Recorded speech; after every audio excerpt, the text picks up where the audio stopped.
First, thread the front and rear bracket onto the probe as shown.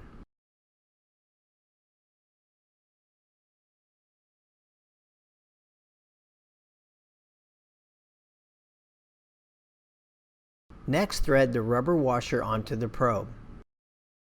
Insert the air probe into the air probe opening on the right side of the cabinet as shown.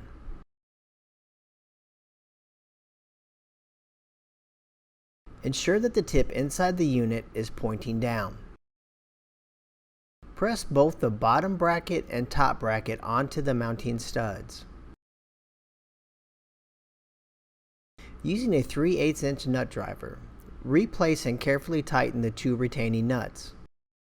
Reconnect the cabinet 2-pin Molex connection to the air probe 2-pin Molex connection. Plug the unit in and switch on.